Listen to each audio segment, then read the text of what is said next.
Now, the wake-up moment for me, and the moment that really shone a light on this for me, is how many people saw the protest of parents in Birmingham, Muslim parents, outside of schools. I'll be honest, I saw it, and I thought, actually, it fits with what I talk about. Is this homophobic Muslims following the teachings of Islam? It would have been a very easy point to push or to get behind. And I started watching and listening. I found out that a Muslim child come home from school, primary school.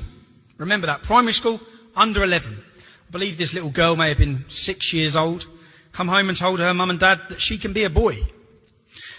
Now that was the issue that raised the problem for the Muslim parents. They then started looking at this program that was being taught to their children.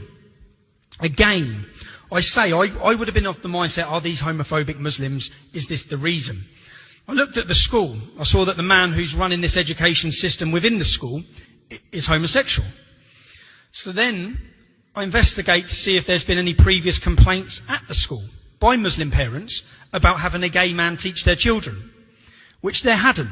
So this, from the parents, wasn't about a homosexual teaching their children. It wasn't really about homophobia, which I was automatically led by the media and pushed by politicians that these were extremist parents and they're bigots. That's what we've seen. That's what I saw. I then looked and listened a lot to what the parents were saying. And I stand here today, not as a political activist. I stand here to talk about this issue, which will surprise people, the issue I'm talking about. I talk about not as a political activist, as a father. I listened to those Muslim parents. I didn't see them as religious activists. I saw them as fathers, concerned parents with what was being taught to their children. The moment that really ingrained it for me was when I saw Ellie Barnes. Ellie Barnes is a government advisor, an award winner, an LGBT activist in Birmingham. This problem comes from Birmingham.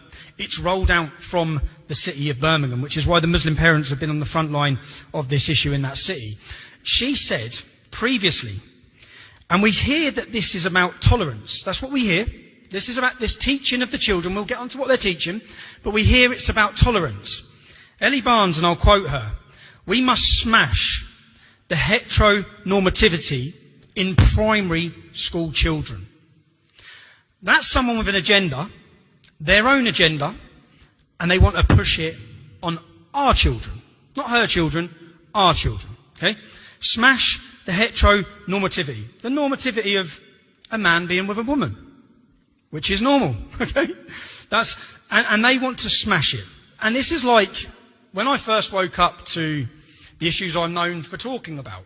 The more I read, the more concerned I come. It's exactly the same with this issue. The more I've started looking and learning and seeing the agenda that's being pushed on primary school children, the more concerned I've come. Let me show you a video, and I could show you hours worth of these videos. Yeah? Let me show you a video of primary school nursery children.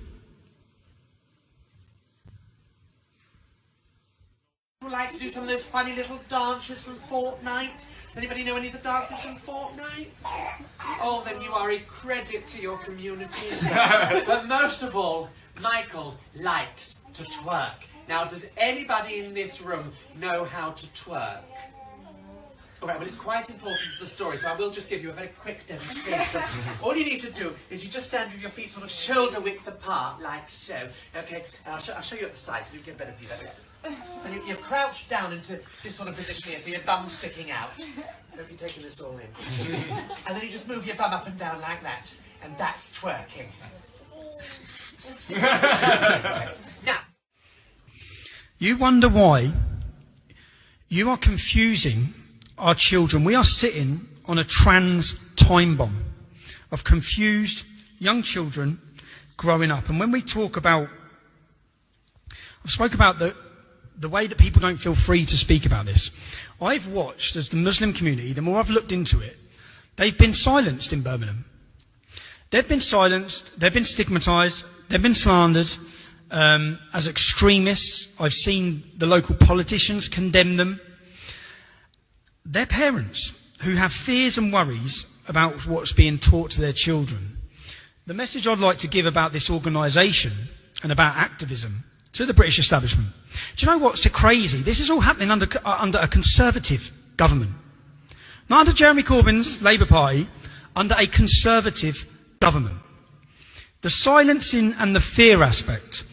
We want to become an umbrella for people across the country, the 90% of Welsh citizens who oppose this, and it was forced anyway.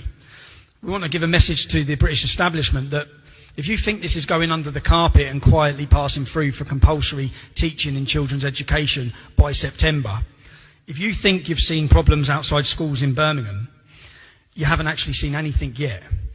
Because, and I'll put the olive branch out to the parents in Birmingham, I think that we have to, the British public have to support them.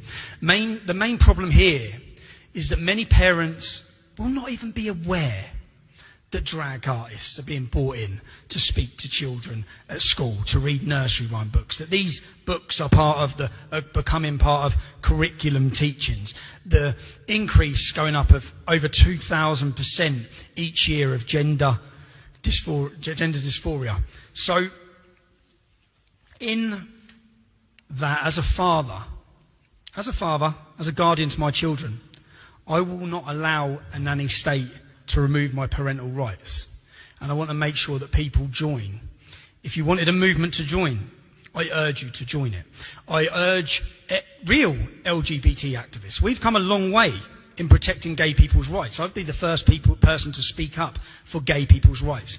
These videos, this teaching is nothing about gay people's rights. This is about an enforced indoctrination into primary school children.